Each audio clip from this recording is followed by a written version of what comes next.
चित्रपटसृष्टीच्या सगळ्या बेसिक गोष्टी, नीती नियम, त्या अग्रीमेंट्स आणि सगळं जे काय ना ते सगळं नाटकानं हे केलेलं आहे. नाट्य कलावंतांची नावं वास्तूला देण्याची परंपरा सुद्धा केशवरावांमुळे झाली, ती त्या वास्तूमुळे झाली. लोकांना असं वाटतं की संगीत नाटकं करण्यासाठी हा दिग्दर्शक जन्माला आलाय. मी कधीही माझ्याकडे असं बघितलेलं नव्हतं. मलाच माहित नव्हतं की म्हटली इथे ऋषिकेश जोशी हवेत, त्यांना प्लीज फोन करतो. मला ना एकदा ऐकायचं म्हणजे सव्यसाची म्हणजे तुम्हाला माहिती आहे व सव्यसाची शब्दाचा अर्थ काय आहे?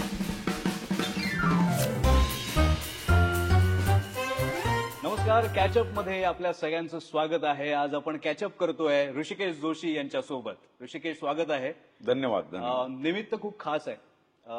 1921 साली एक अभूतपूर्व घटना घडली होती आणि त्याच घटनेवर आधारित आहे ऋषिकेशचं नवीन नाटक गोष्ट संयुक्त मानापमानाची.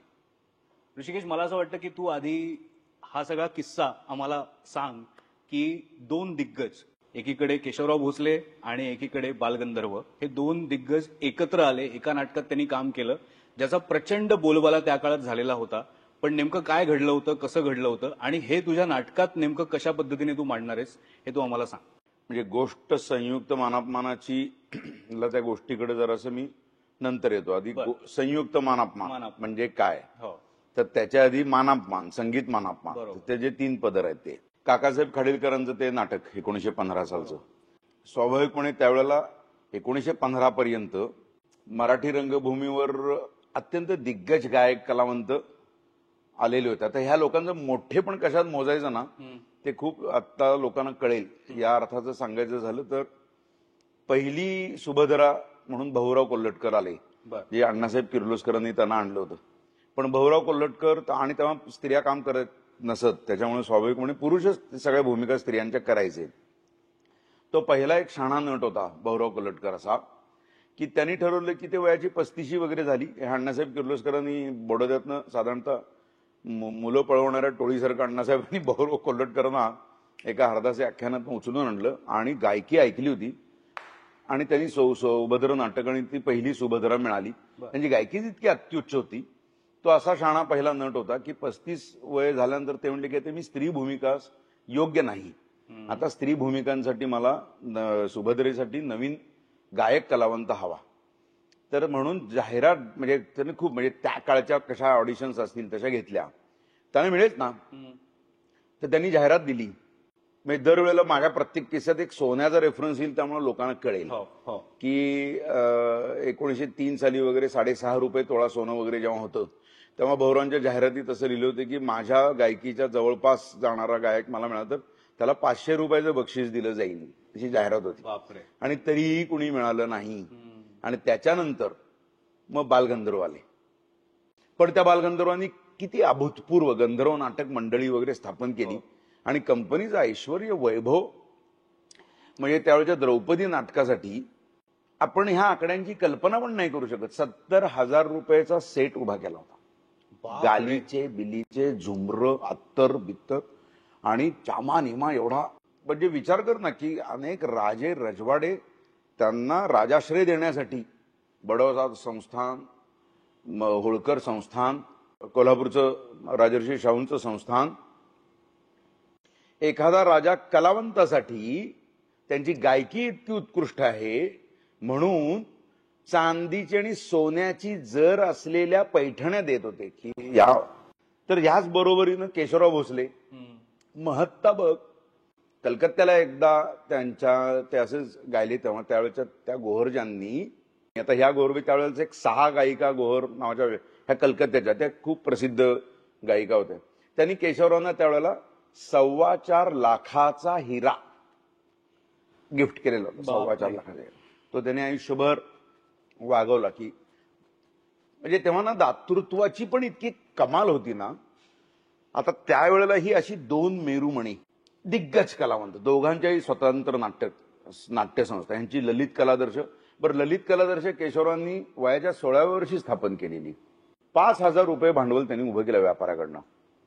आता मला सांग, आज बँकेत गेलो आपण आणि आपण कर्ज घेतलं तर आपण तारण काय काय ठेवतो? कर ठेवलं, तारण आपण म्हणा. केशवराव भोसलेंनी स्वतःचा गळा तारण ठेवला. गळा. जोपर्यंत ह्यांचं कर्ज फिटत नाही तोपर्यंत दुसरीकडे गाणार नाही. माणसं होती ती अशी. ती जी अलोट म्हणजे प्रसिद्धी, लोकांचं प्रेम, पैसा, तो जो आडवा मखमलीचा पडदा आपण जो बघतो, पूर्वी असे बाजूला ओढायचे तिरके जाणारे सुळसुळीत पडदे असायचे स्वस्त, तो पहिला जो मखमलीचा पडदा तो केशवराव भोसलेंनी ललित कला दर्शनाला आणला 12,000 रुपये खर्च करून. वेल्वेट, मरून वेल्वेट, अशा कंपन्या, दिग्गज कंपन्या, असे 2 मालक. आता ते मानापमान आलो तर त्यावेळेला लेखक वेगवेगळ्या कंपन्यांना, तेव्हा मोनोपॉली असा शब्द असायचा की म्हणजे कॉपीराईट, की मग तेव्हा ते असं शक्य असायचं कारण तेव्हा प्रवासाची साधनच नाहीत ना. म्हणजे गंधर्व साधारणतः पुणे, मुंबई, बडोदा वगैरे हे तेव्हाच हक्क समजा केशवरावांनी दिले, तर ते दक्षिण महाराष्ट्रात कोल्हापूर, हुबळी वगैरे आणि म्हणजे बेळगाव, धारवाडपर्यंत वगैरे. तर त्यांचं म्हणजे जे आत्ताचे ऍक्च्युली सिनेमाचे जे रिझन्स आहेत ना, सीपी एरिया आणि वगैरे, ते तेव्हापासून त्यासाठीच आहेत, नाटकामुळे आलेले आहेत ते. बर. चित्रपटसृष्टीच्या सगळ्या बेसिक गोष्टी, नीती नियम, त्या अग्रीमेंट्स आणि सगळं जे काय ना, ते सगळं नाटकानं हे केलेलं आहे. तर तेव्हा ठरलेलं असायचं की आता हे इकडे प्रयोग करतात तर जायचं नाही, आणि तेव्हा शक्य पण नसायचं. गेले की 3-3 महिन्याचं हे. आता तेव्हा खाडीलकरांनी यांना आणि त्यांना दोघांनाही दिली होती. इकडे ललित कला दर्शनमध्ये केशवराव धैर्यधरची भूमिका करतात आणि इकडे गंधर्व भामिनीची भूमिका करतात. त्यामुळे त्यांच्या लेखी ऑब्व्हियसली 2 प्रमुख पात्र ती त्यावेळेचे टॉपचे गायक कलाकार गात होते ना. मग लोकांच्या मध्ये एक विशिष्ट पद्धतीची अनेक वर्ष स्पर्धा राहिली की गंधर्व श्रेष्ठ की केशवराव श्रेष्ठ. आता लोकांची लेखी असं होती की अरे हे दोघं एकत्र आले तर काय होईल. आता ते ऐकायला मिळणं म्हणजे, आता माझा प्रयोग बघशील आणि तू गाणी ऐकशील ना, तुला कळेल की आत्ता जर आपण एवढे थक्क होत असू तर त्यावेळेला का लोक 5-5, 7-7 तास बसणार नाहीत. 7 अंकी 5 अंकी नाटक का होत असेल, हलूच शकत नाही आपण, मंत्रमुग्ध. आता त्या दरम्यानच्या काळात झालं काय की गंधर्व नाटक मंडळी, मग गंधर्व नाटक कंपनीचे मॅनेजर होते, त्यांनी खूप लुबाडली कंपनी आणि डबघाईला आली गंधर्व नाटक मंडळ. आणि नारायणराव राजहंस म्हणजे गंधर्व हे जरा भयंकर आर्थिक हालाकीची परिस्थिती होती त्यांची. परिस्थिती अशी उद्भवली की गंधर्व नाटक कंपनीच्या लोकांना त्यांनी सांगितलं की नारायणराव आत्ता परिस्थिती अशी आहे आणि हे तर तुम्ही केशवरावांनी जर केला प्रयोग तर सगळं म्हणजे, आणि स्वतःहून गेले गंधर्व भेटायला केशवरावांना. केशवरावांना असं झालं की अरे साक्षात स्वतःहून माणूस भेटायला त्यांच्या लेखी, आणि ह्यांनी त्यांची व्यथा बोलून दाखवली. केशवराव म्हणली की माझंच कर्तव्य आहे ते असं म्हणालेले आहेत की तुमची नाटक कंपनी स्पर्धक कंपनी आहे, तुमची नाटक कंपनी चालणं हे रंगभूमीसाठी महत्वाचं. त्या मी आहे, तुमचं कर्ज फिटेपर्यंत मी तुमच्या बरोबर आहे. आज कोण म्हणेल असं? हाडाची माणस हो. मग आता तो प्रयोग ठरलाय त्यावेळेच्या जूनच्या 2-3 आठवड्यात, आणि प्रयोग झाला 8 जुलै 1921ला. म्हणजे 15 दिवसाचा खेळ आहे सगळा तो. इतक्या घडामोडी घडल्या ना, हे प्रयोग ठरला म्हटल्यानंतर जे बालीवाला थिएटर म्हणजे जे आत्ताचं दादर आणि लालबागच्या मधला जो भाग आहे त्या ह्याच्यात होतं, त्याचा तर सीटीसी काढणार आहे मी त्याचा की एक्झॅक्टली त्याचं काय प्लॅनिंग होतं. तर त्याच्या तिकिटाचं 6 किलोमीटर रांग लागलेली होती. बाप रे. आणि जाहिरात, फक्त एक जाहिरात, संयुक्त मानापमान, संपला विषय. हे करणार बातमी आली होती, जाहिरात म्हणजे, आणि त्यावेळेला फ्रंट पेज पूर्ण बातमी. नाटकाची अशी घटना घडताना वर्तमानपत्रात, आणि तेव्हा वर्तमानपत्राचा दर्जा आजच्यासारखा नव्हता, तेव्हा प्राईम इम्पॉर्टन्स आहे त्या सगळ्याला. त्याच्या पहिल्या पानावर राजकीय परिप्रेक्ष्यातला आणि सामाजिक, आर्थिक, एकूण लोकांच्या आयुष्याचा भाग होता तो पहिला पान. 6 किलोमीटर रांग होती. लोकांनी कलकत्ता, दिल्ली तारा पाठवल्या त्या पानात, तिकीट काढून ठेवा. आणि तेव्हा बुकमाय शो असतं तर तेव्हाच ते क्रॅश झालं असतं. आता आपण कोल्डप्लेच्या वेळेला बघितलं 6 किलोमीटर रांग म्हणजे काय चेष्टा आहे काय. आणि मग तेव्हा नाटकाच्या तिकिटाचे दर 1 रुपये, 4 आणे, 8 आणे, 1 रुपये, 2 रुपये, 3 रुपये, 5 रुपये. तर चर्चेला बसले लोक. आता असं झालं की दोन्ही कंपन्या मिळून नाटक करायचं आहे. आपण ती पूर्वी अशी क्रिकेटची बॅट ठेवून नंबर लिहून 1, 2, 3 आणि टीम पाडायचो बघ, कोण कोणाच्या टीम मध्ये. अक्षरशः इतक्या विनोदी पद्धतीनं त्याचं वाटप झालंय की धैर्यधर भामिनी ठरले, कुसुम कोण, हे कोण, अक्कासाहेब कोण करणार आहे, पिंगळे कोण करणार आहे. त्यांनी एकमेकांच्या संस्थांमधलेच कलाकार 2 कंपन्या करत होते ना. आता ऑब्व्हियसली यातला एक घ्यायला पाहिजे ना. मग त्यांनी हे केशवराव बालगंधर्व भेटले, त्यांचं ठरलं, त्याच्यानंतर बैठक झाली. मग बैठकीत असं झालं की कोण कोण कामं करणार मग ह्याच्यामध्ये. मग इकडे गंधर्व याच्या भामिनी करताना त्यांच्या धैर्यधरला काम नाही आणि यांच्या भामिनीला काम नाही. म्हणजे नटाचे रुसवे फुगवे मानापमान सगळ्या पद्धतीचा मानापमान. इतक्या घडामोडी आहेत, इतके लेयर्स आहेत ना याच्यामध्ये. त्याच्यात परत ते बोर्डस कंपनीचं मालक, त्यांना न विचारता गंधर्वांनी भेट केली होती. ते कॉन्फ्लिक्ट प्रचंड, त्या सगळ्या खूप म्हणजे ताणेबाणे प्रचंड. त्याच्यामध्ये माणूस कळतो आपल्याला. आता मी ठरलं, मग पहिला डाव आपल्याला काहीतरी सणसणीत करायला पाहिजे. तो टिळक स्वराज्य फंडासाठीचा जो, कारण लोकमान्य टिळक गेले होते आणि महात्मा गांधींनी एक आवाहन केलं होतं की फंडासाठी उभे करायचे. तेव्हाचे नाटक म्हणजे नाटक मंडळी म्हणजे नाटककार संस्था ह्या सगळ्यात पहिल्या उभ्या राहिल्या आहेत सामाजिक राष्ट्रीय सगळ्या कार्यासाठी. पण याच्या मागे लोकमान्य टिळकांचं पण एक कारण आहे, कारण त्यांनी पण नाट्यसंस्थांबरोबर नाही मी ते सांगेनच. लोकमान्य टिळकांचं, लोकमान्य टिळक आणि नाटक याबद्दल मी लेख पण लिहिलाय पूर्वी. मंडालेला जेव्हा त्यांना अटक झाली होती ना, तर पुण्यातनं मुंबईत येऊन मुंबईतनं बोटीतनं त्यांना मंडालेला नेणार आहेत. तर उद्या सकाळी 6 वर्षाच्या साठी जेलमध्ये जायचं आहे. तेव्हा आदल्या दिवशी संध्याकाळच्या कार्यक्रमामध्ये कोणी नाटककाराला सुवर्ण पदक देण्याच्या कार्यक्रमाला येईल का आजचा कोणी? आज म्हणत होती कोणाला माहिती आहे का असं काही? तेव्हा फक्त प्रेमसन्यास गडकऱ्यांचं नाटक सुरू होतं आणि तेव्हा त्यांनी प्रेक्षकांना सांगितलं होतं की टिळक ज्या क्षणी येतील त्या क्षणी मध्यंतर होईल, कारण वेळ नाहीये. 20 मिनिटाचा वेळ दिलाय आणि उद्या त्यांना तुरुंगात जायचं. सकाळी उद्या तुरुंगात जायचं. सकाळी 6 वाजता उद्या निघणार ते मंडालेला.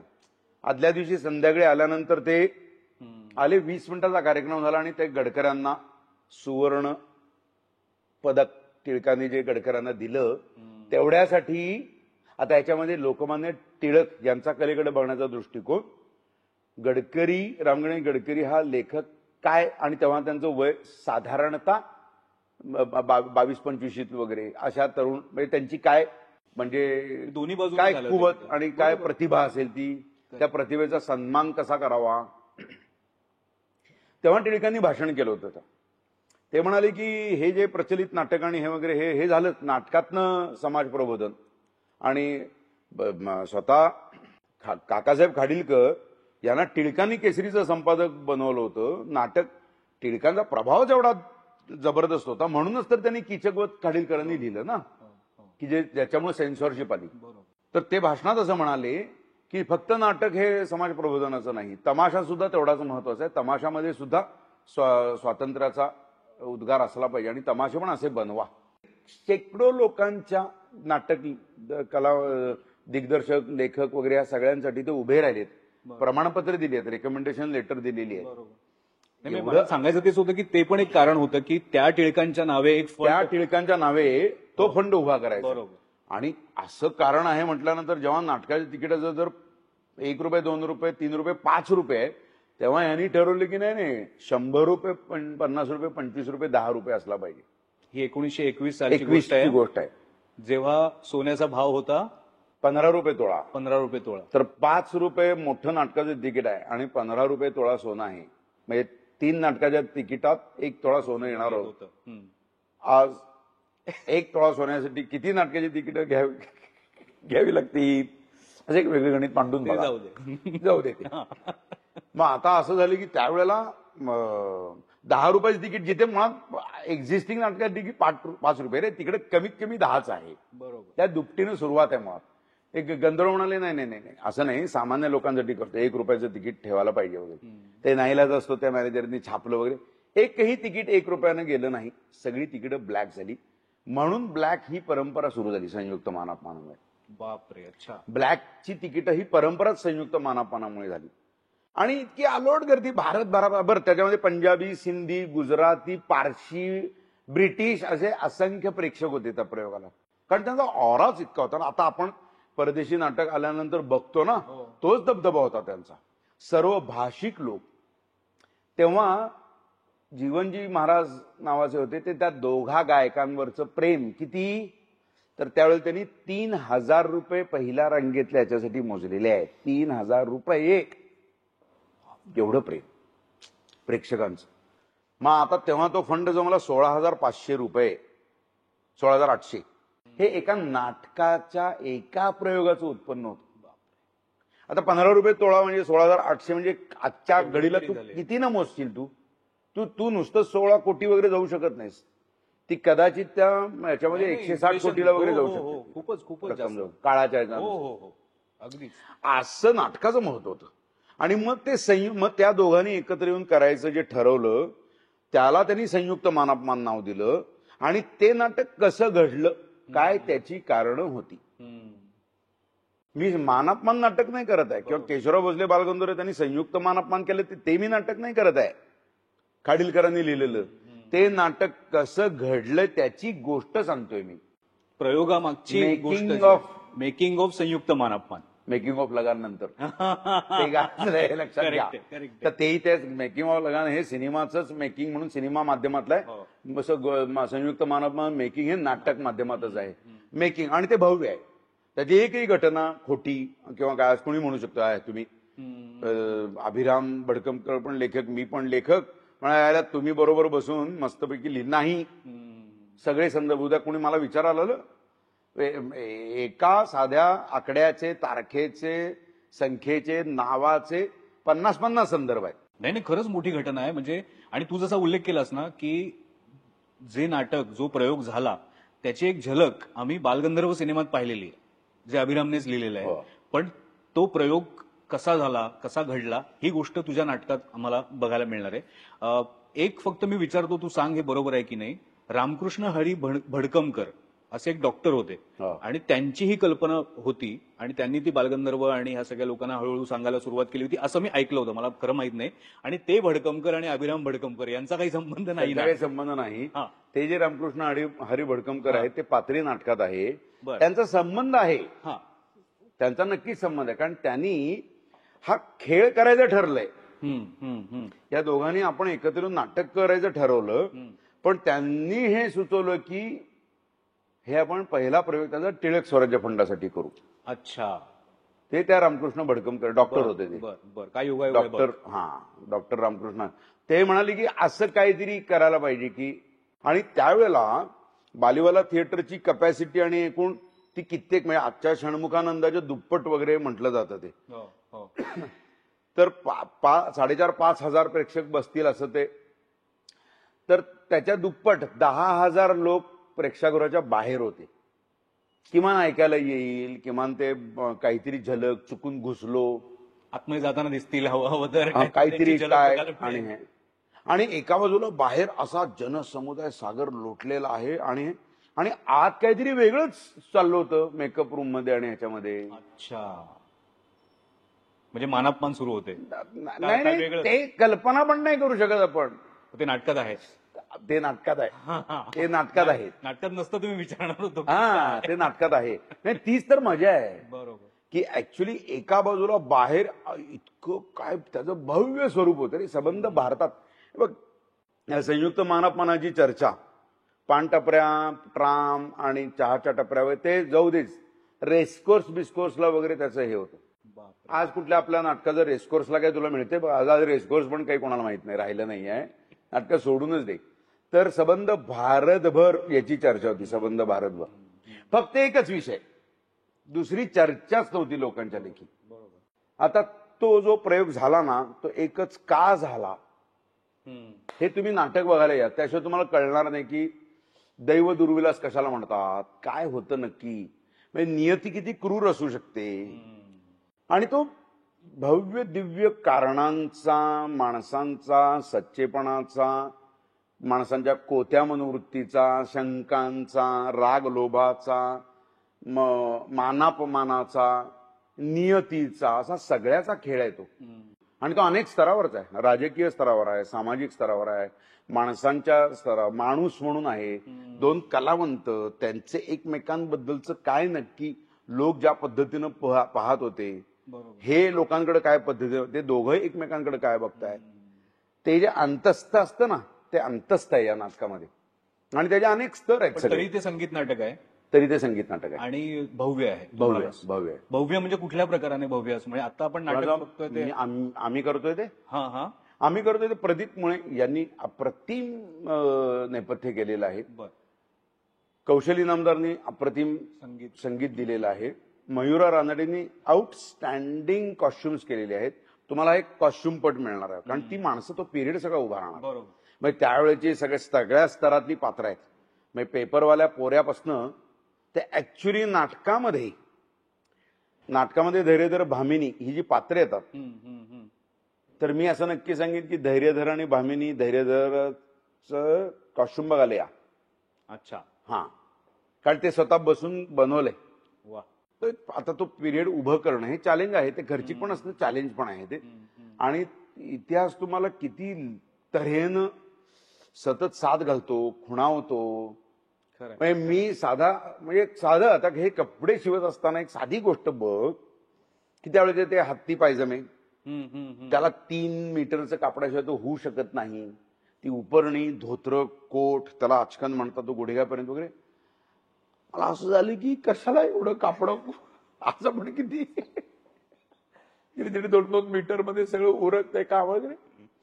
त्यामुळे ते काय होतं की ते सगळं पगड्या टोप्या त्यावेळेच्या आणि प्रत्येकी नुसती एक पगडी नसते रे. इतके पगड्यांचे विभिन्न प्रकार त्यात इथली माणसं टोप्यांचे इतके विभिन्न प्रकार रंगसंगती कपड्यांची फॅशन एकूण त्याचं टेक्स्चर फॅब्रिक आणि हे मग संगीत ऑब्व्हियसली ह्या दोन यांचं ते संगीत हा एक नेपथ्य हा एक भाग आहे.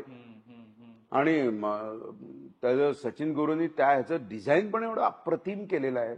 आणि ते काय होतं तुमच्याकडे ऐवज नाही आहे म्हणून तुम्ही डिझाईन उगाच आणू शकत नाही. तुम्हाला ऐवज असा आहे ना की ते कलावंताला असं होतं की माझ्याकडनं बेस्ट काय करता येईल काय मी केलं तर हे त्यावेळेचं सर्वोत्तम होतं हे मी आणीन. म्हणून ते डिझाईन पण तसं ती कलाकृती उभी करताना तुमच्यातला सगळा निचोड काढून घेऊन उभी राहते. मग ती नेपथ्यकारासाठी आहे कपडेपटासाठी आहे संगीतकारासाठी आहे प्रकाश योजनाकारासाठी आहे डिझायनरसाठी आहे. आणि मग ऑब्व्हियसली एक भव्य दिव्य घटना उभी करताना त्याचे सायास पण असतातच. आणि हे सगळं तुम्हाला नाटकात पाहायला मिळणार आहे. असा प्रयत्न अत्यंत जेन्युअनली केलेला आहे. हे तू दिग्दर्शक म्हणून आता सांगितलं पण आता निर्माता म्हणून जर विचार केला कारण ऋषिकेश जोशी सादर करत आहे असं जाहिरातीत दिसतंय म्हणजे तू निर्माता आहेस तू प्रेझेंटर आहेस. हा म्हणजे तू मगाशी म्हणालास की अरे एवढा खर्च होतोय वगैरे हे निर्मात्याचं बोलणं होतं. पण आता तू नांदी हे नाटक केलेलं होतं दिग्दर्शित केलेलं होतं तर निर्माता म्हणून तू आता मगाचपासून दुरवस्था नाटकाची अवस्था वगैरे आपण सगळं बोलतोय निर्माता म्हणून तुझं आता काय तू बघतोयस काय काय दिसतंय तुला नवीन इतकी वर्ष तू हा सगळा व्यवसाय जवळून बघितलेला आहेस.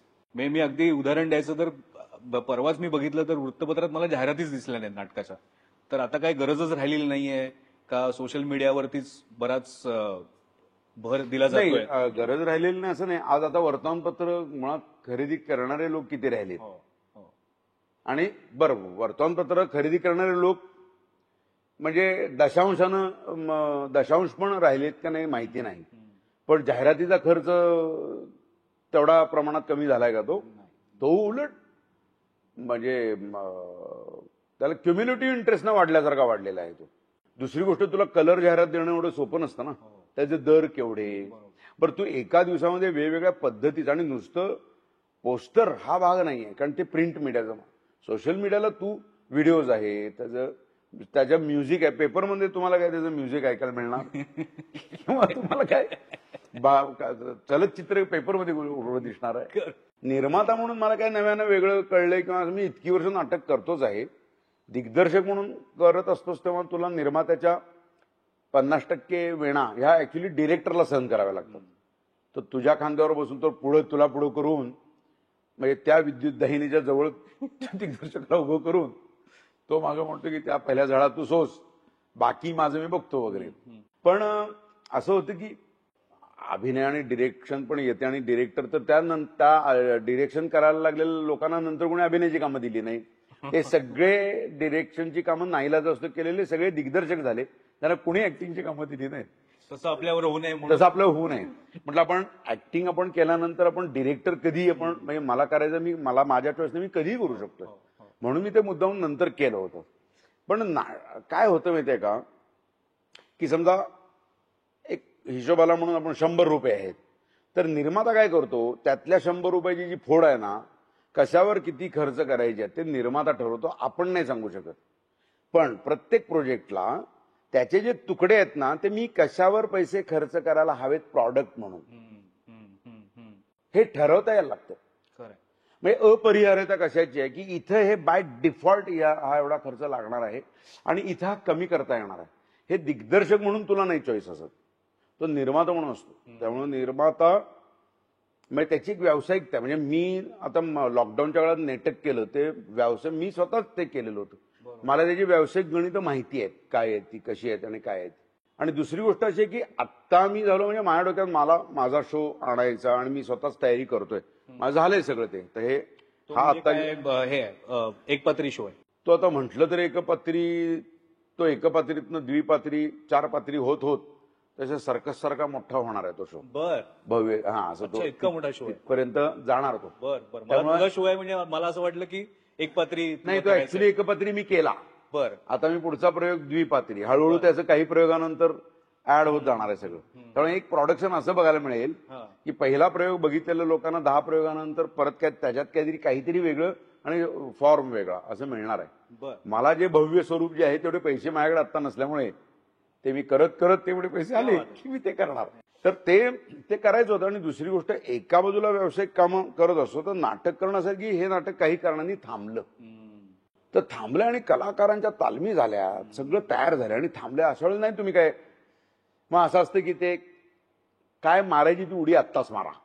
मग माझ्याबरोबर नाटकातलाच अभिनेता आहे शामराज पाटील, तो ह्याच्यामध्ये खंबीरपणानं उभा आहे निर्माता म्हणून. आणि अनंत वसंत पणशीकर आहेत, नाट्यसंपदा कलामंच. त्यांनी संस्थेनं एवढी नाटकं त्यांनी केलेली आहेत. त्यामुळे आम्ही 3 जण मिळून. पण तू ऋषिकेश जोशी सादर करीत आहे, पण लक्षात घे खाली निर्मात्यांमध्ये त्या दोघांची नाव आहे. म्हणून मी विचारलं. हा, सादर करत त्यामुळे करेक्ट. त्यामुळे कुणी काय करायचं हे ठरलंय आमच्यात. त्यात काही मानापमान नाहीये, त्याच्यात मानापमान नाहीये. ते नाहीतर काय काही होऊ शकत नाही ना, आपण क्रिएट नाही करू शकत. नाही, तू आता दिग्दर्शनाबद्दल सांगत होतास. तू खरं तर कोल्हापूरमध्ये असताना अनेक एकांकिका दिग्दर्शित केलेल्या आहेत. म्हणजे मला माहितीये की वर्षाला काहीतरी 20 एकांकिका वगैरे तुमची संस्था करायची.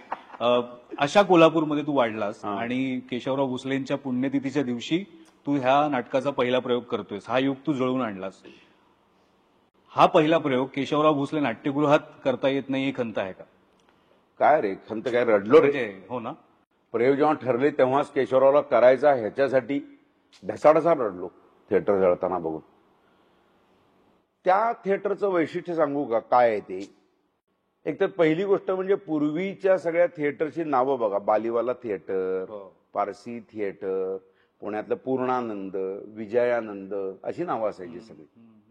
47 नंतर म्हणजे हे महाराजांनी 1915 साली बांधलेलं पॅलेस थिएटर होतं नाव त्याचं. पण कालांतरानं म्हणजे देश स्वतंत्र झाल्यानंतर नंतर ते राज्याची विभागणी फलाना ठिकाणं खूप सगळ्या घडामोडी झाल्यानंतर त्याचं रिनोव्हेशन झालं. नव्यानं त्याची वास्तू सगळी जेव्हा हे झाली तेव्हा त्याचं नामकरण केशवराव भोसले नाट्यगृह असं दिलं, जे एका नाट्य कलावंताचं नाव वास्तूला दिलेलं ते पहिलं.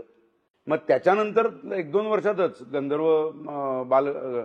बालगंधर्व थिएटर पुण्यातलं उभं राहिलं. ते केशवरांचं नाव दिलं म्हणून बालगंधर्वांचं दिले. मग पुढे ते विष्णुदास भावे, गडकरी रंगायतन, ही सगळी नावं जी आहेत ना, ही नाट्य कलावंतांची नावं वास्तूला देण्याची परंपरा सुद्धा केशवरांमुळे झाली. ती त्या वास्तूमुळे झाली.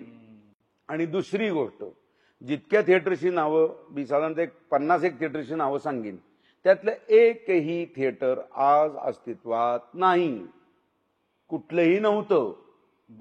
हे भारतातलं एकमेव थिएटर होतं जे 100 वर्ष 113 वर्ष उभं होतं, जिथे प्रयोग सुरू होते.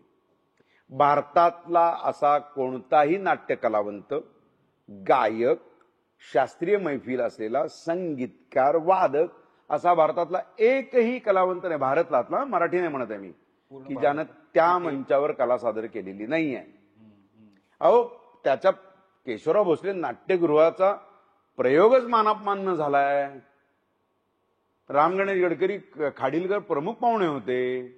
जेव्हा ते पॅलेस केशवराव भोसलेंनी त्या पॅलेस थिएटरमध्ये काम केले. ते जे लाकूड तेव्हापासून त्यांनी झिजवलंय, ज्याच्यावर प्रत्येक पिढीतला कलावंत काम करत आलाय. असं कुठलंही दशक सोड असं कुठलंही वर्ष नाही की त्या आत्ता रंगभूमीच्या मराठी रंगभूमीच्या इतिहासातले असा कुठलाही नाम, पृथ्वीराज कपूर वगैरे सुद्धा लोकांनी तिथं काम केलेलं आहे. भारतातला प्रत्येक कलावंत जो नाटकात काम करतो त्यानं तिथले उमरे झिजवलेले आहेत. बाजूला जाताना पायऱ्यांचा जो खोलगड भाग आहे ना, तो अनेकांनी झिजवलाय रे. आणि जिथे आज म्हणजे माझ्यासारख्या काय, माझ्या आधीच्या सगळ्या पिढ्यांनी आयुष्यात पहिलं पाय तिथे ठेवले. पंतांची किती नाटकं, प्रभाकर पंतांची नाटकं, त्याचे जिथे गवतास भाले फुटतात, मुहूर्ताचा प्रयोग कोल्हापुरात. हे बघ, पहिला फिरता रंगमंच आहे ना, तो कोल्हापूरमुळे झालाय. त्याचा पहिला प्रयोग कोल्हापूरच्या थिएटरमध्ये झालेला आहे. त्या थिएटरचं योगदान रंगभूमीच्या इतिहासात प्रचंड मोठं आहे, हेरिटेज आहे. आणि दुसरी गोष्ट, वास्तू असतात. एखादं म्युझियमला बघायला गेलो जुनं नाही, प्रॅक्टिसिंग थिएटर रे, त्याचं मला फार वाईट वाटतं. जे एक थिएटर, मला सांगा दुसरी कुठली प्रॅक्टिसिंग थिएटर आहेत जिथे तेव्हापासून उभा आणि तिथे तुम्ही काम करताय. आणि म्हणूनच जेवढे म्हणजे अशोक सराफ फोनवर बोलता जितके म्हणून कलावंत, सचिन केडेकर किंवा बोलता प्रत्येकाच्या बोलण्यात हवं होतं त्या थिएटरमध्ये प्रयोगाच्या प्रत्येकाच्या आठवण आहेत. मला त्या दिवशी अशोक मामा सांगत होते, अरे 67ला मी त्यावेळेला पहिल्यांदा त्या स्टेजवर, आणि त्यांनी आम्ही वेगळंच बोलत होतो, त्यांनी सगळं मला ती नाटकं, आणि आता त्या भिंतींनी आणि त्या अवकाशांनी किती गायक कलावंतांचे सूर त्या भिंतीने झिरपलेले आहेत.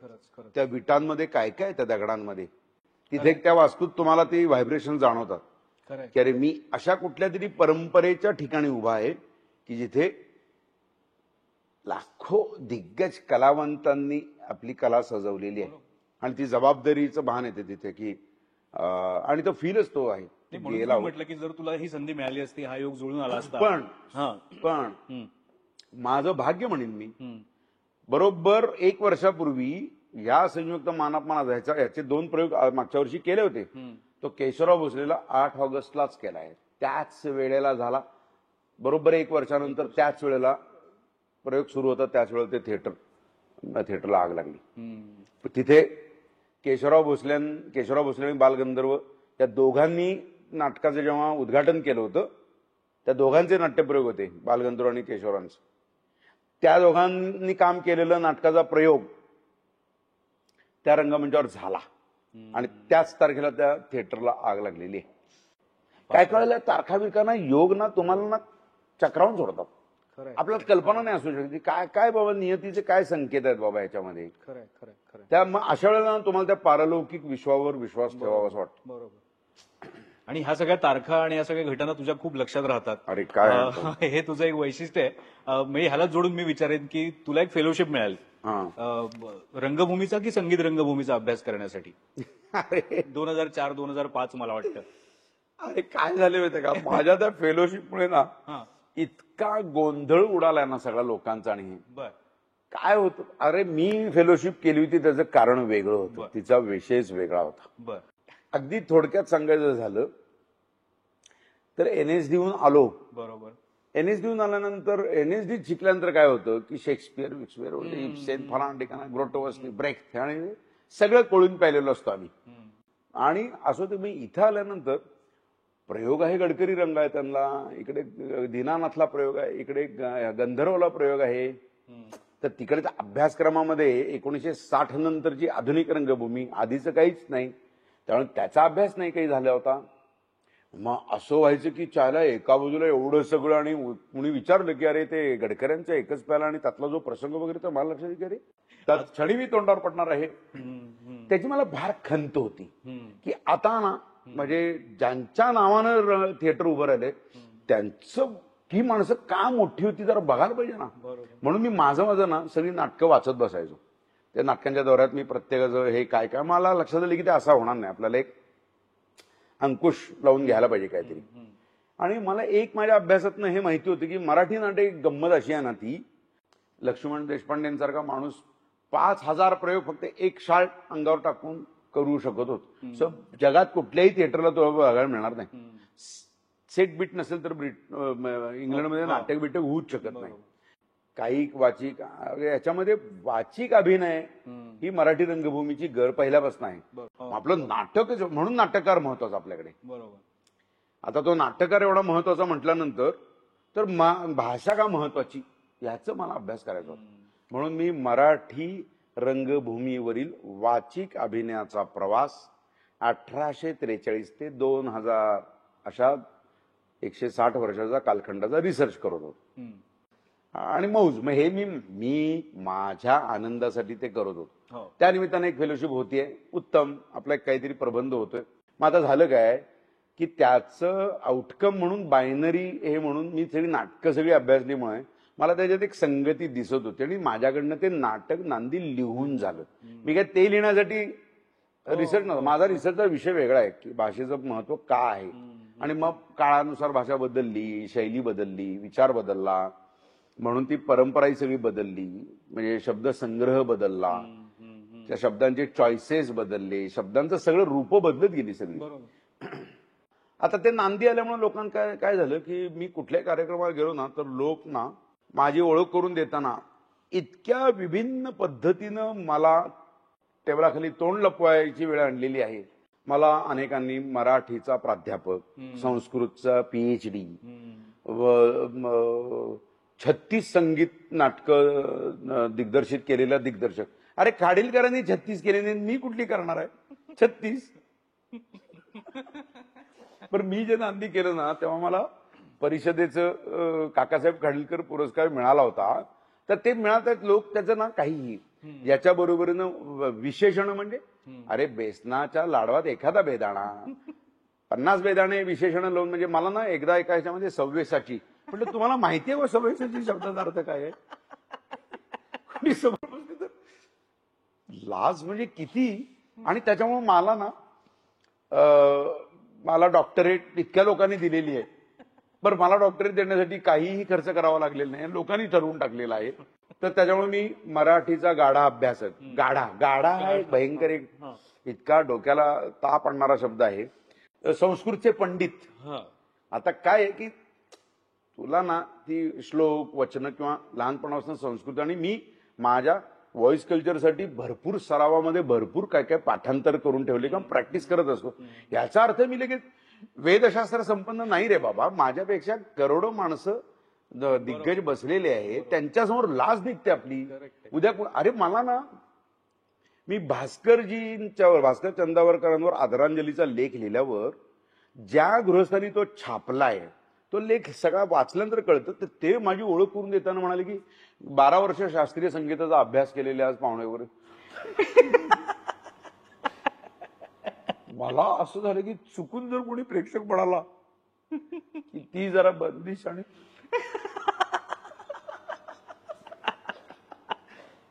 काय वाटेल तेवढं. हा गैरसमज होऊ दे, पण तू फेलोशिप आहे ना, तुझं रिसर्च तर झालेला आहे. आहे. माझा रिसर्च जो आहे ना, आई ना गप्पा सांगतो ना, माझा जो रिसर्च आहे ना त्याबद्दल एकदाही कुणी काहीही बोललेलं नाही, कुणीही विचारलेलं नाही.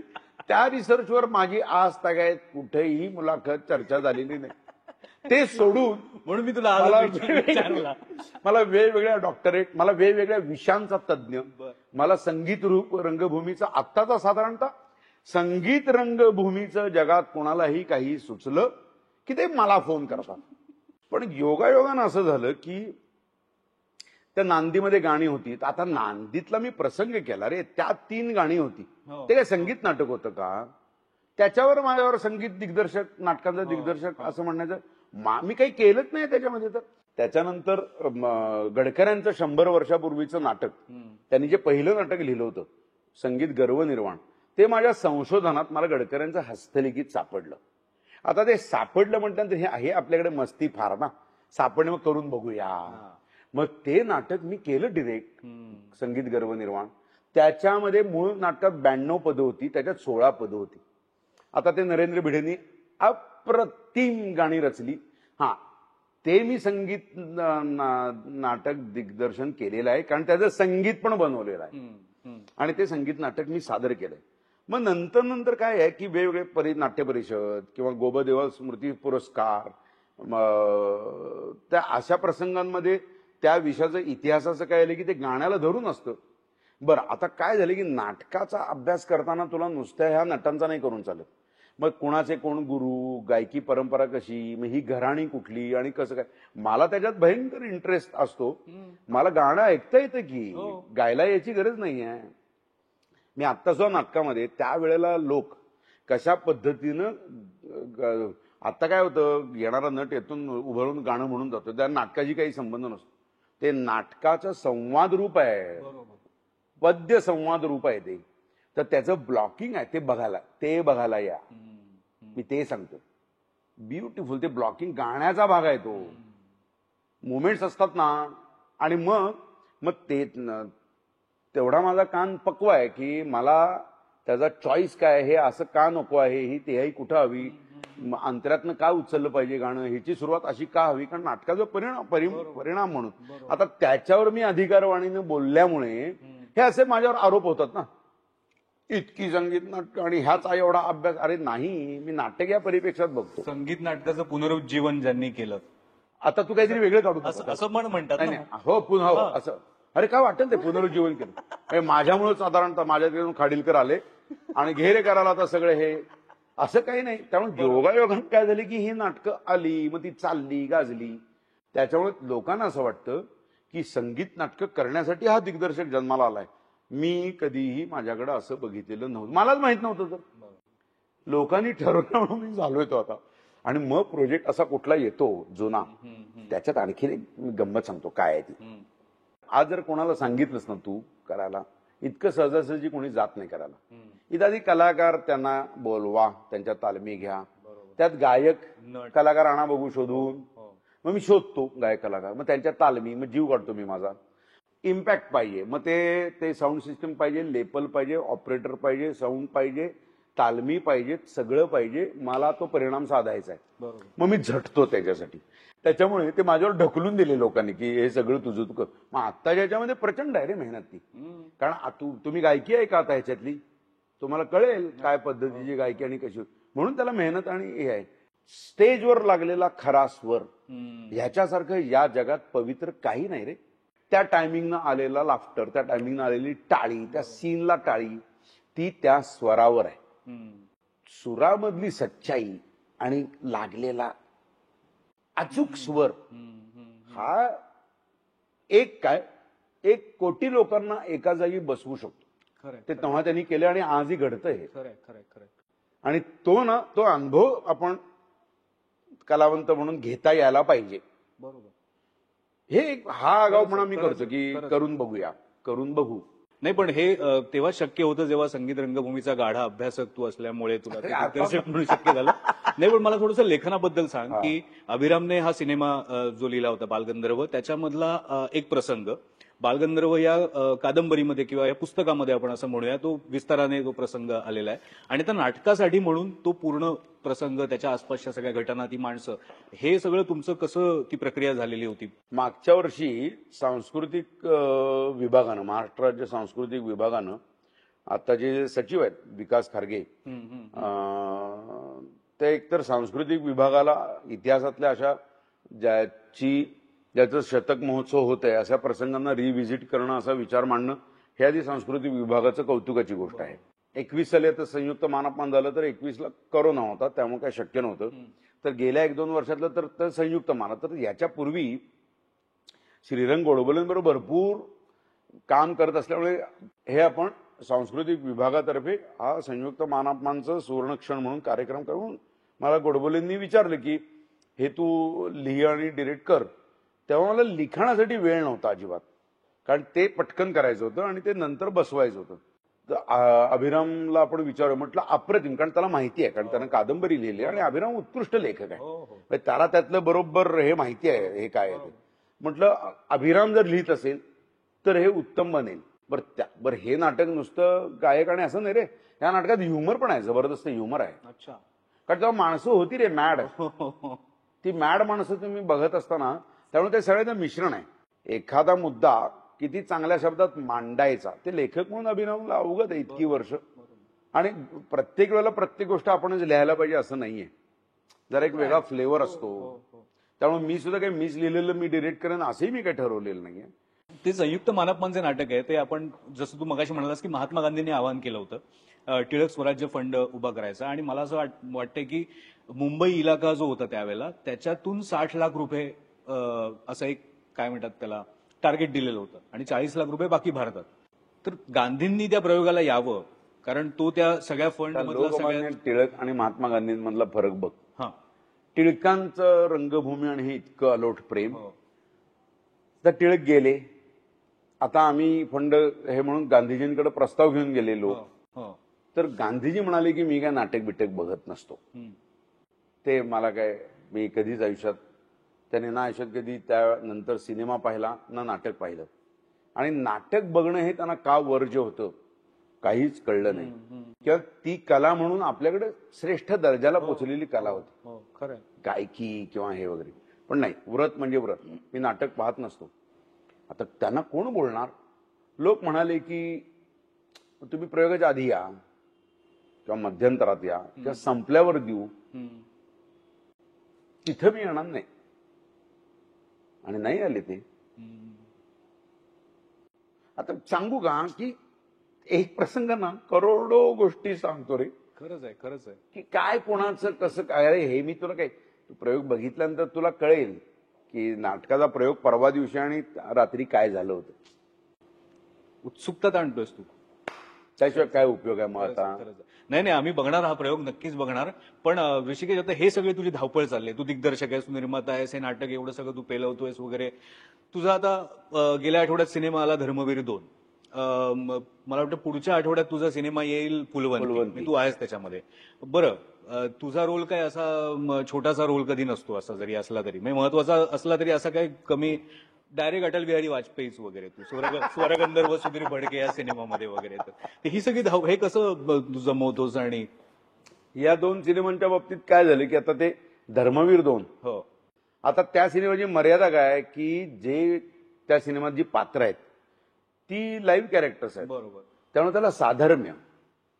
आता गमतीचा भाग असा आहे की मी मजेत खूपदा असं सांगतो की बायोपिक मला एक लोक विचारतात तुम्ही बायोपिक का नाही केला. तर एक 2-4 लोकांसारखा मी दिसतो. फक्त माझा प्रॉब्लेम असा झाला की ती माणसं तेवढी मोठी व्हायची मी वाट बघतो.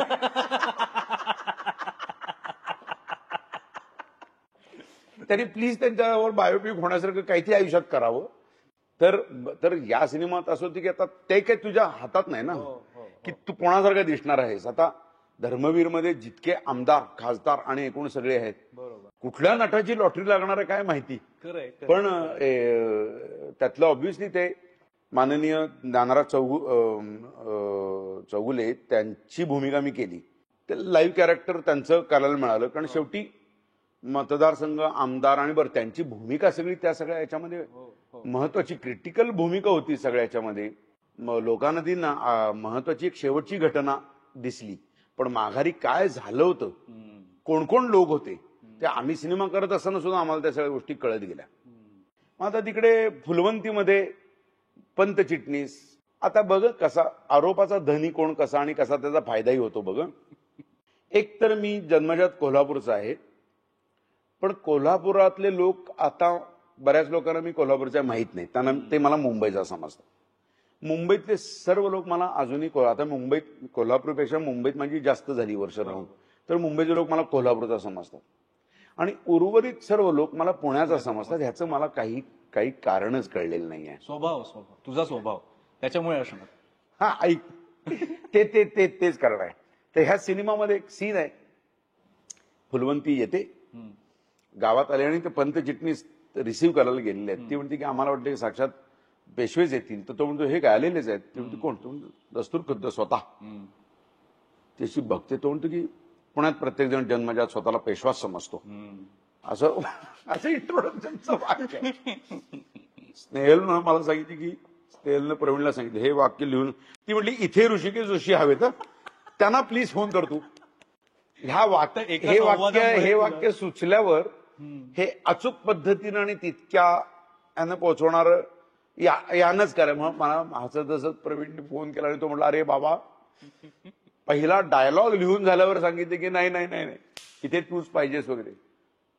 आणि तो अत्यंत खवचट, अतिशय म्हणजे इथे जन्मजात स्वतःला प्रत्येकजण पेशवाच समजतो. वा. अशा उपहासाच्या एका त्या तिला ऐकू आलं माझ्या आवाजात वाक्य ते, आणि त्या माझं कास्टिंग तिनं केलेलं आहे. प्रतिम बनवलाय सिनेमा महेश लेमेनी. काय सुंदर शूट केलाय तो. आणि तो दोन्हीकडे होता बघ, दोन्हीकडे आणि फुलवंतीला. आणि त्याचं ते दृश्य स्वरूप आहे ना सिनेमाचं, बऱ्याच कालावधीनंतर मराठीत असं अत्यंत नेत्रसुखद परफॉर्मन्सेस, त्याचं म्युझिक आणि म्हणजे इट्स अ ट्रीट असा बघायला मिळणं सिनेमा. आणि धर्मवीर तर काही विचारायची सोयच नाही हो. एवढा पसारा उभा आहे आणि तेवढं होतच ना ते सगळं. नाही पण फुलवंती पुढच्या आठवड्यात रिलीज होईल, पण तेव्हा तू बिझी असशील दुसऱ्या एका कार्यक्रमामध्ये, शहनशाहमध्ये. हा 11 तारखेला. अरे काय सांगू तुला, मला ना जाहिरात आल्यानंतर एका मला याच्यावर विचारलं, तुम्ही पण गाता? इथे मी गेलो रे. मला कशाला विचारायचं तुम्ही गाता का म्हणून.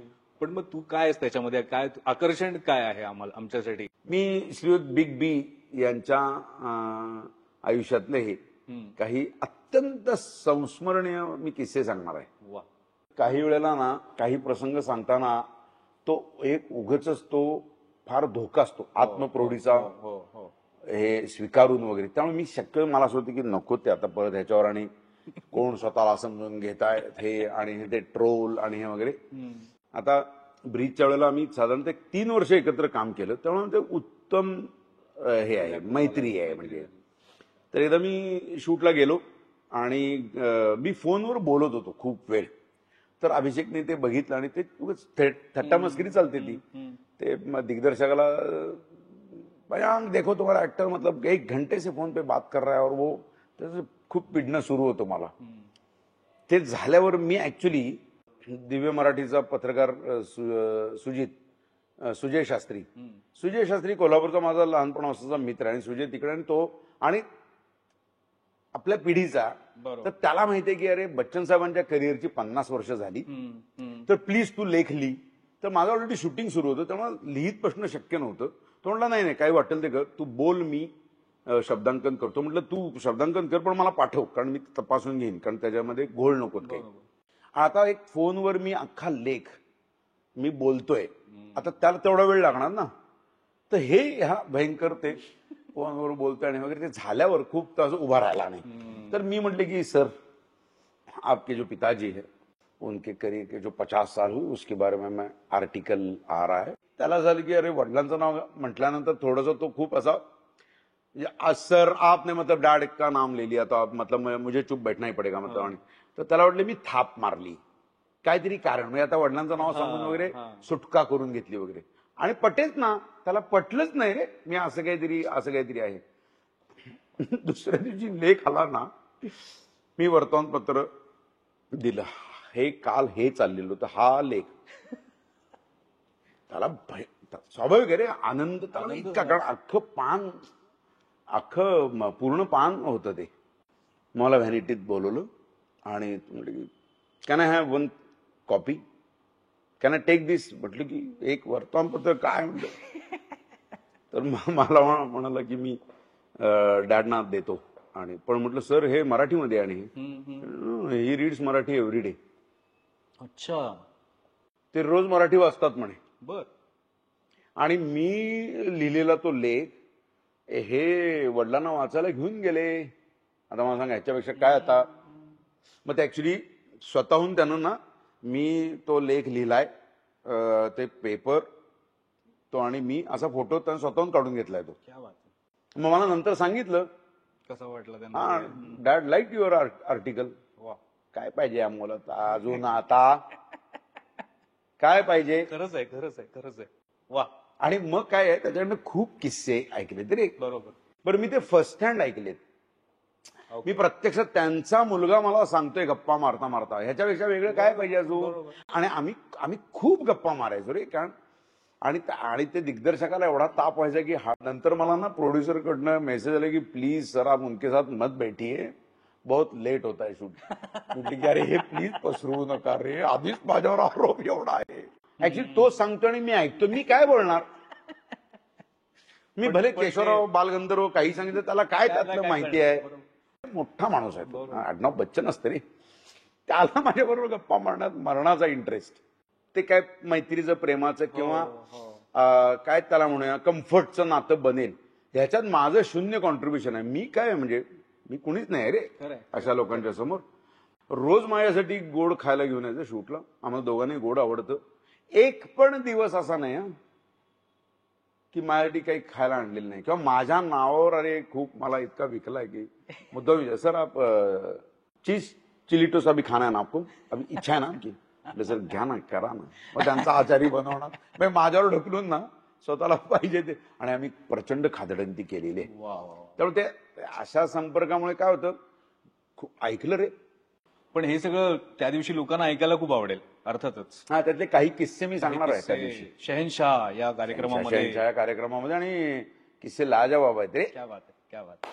वा, काय काय करायचं म्हणजे आता पुढच्या आठवड्यात? या आठवड्यात नाटक बघायचंय. नाटक तर हो, ते तर नाटक बघायचं, सिनेमे बघायचे आणि शहनशाह कार्यक्रम बघायचा आहे. वा, खूप बरं वाटलं आज गप्पा मारून. खरंच इतक्या वर्षांनी आपण भेटलो. कॅचअप म्हणूनच नाव आहे या शोचं, की त्यानिमित्ताने आपण कॅचअप करू शकतो. आणि हे खूप महत्वाचं निमित्त होतं.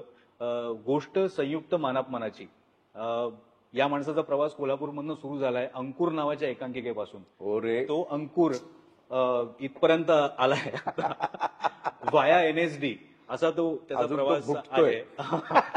त्यामुळे एनएसडी पासून जर गप्पा मारायच्या झाल्या असत्या तर एक दिवस सुद्धा आपल्याला पुरला नसता. त्यामुळे खूप खूप धन्यवाद.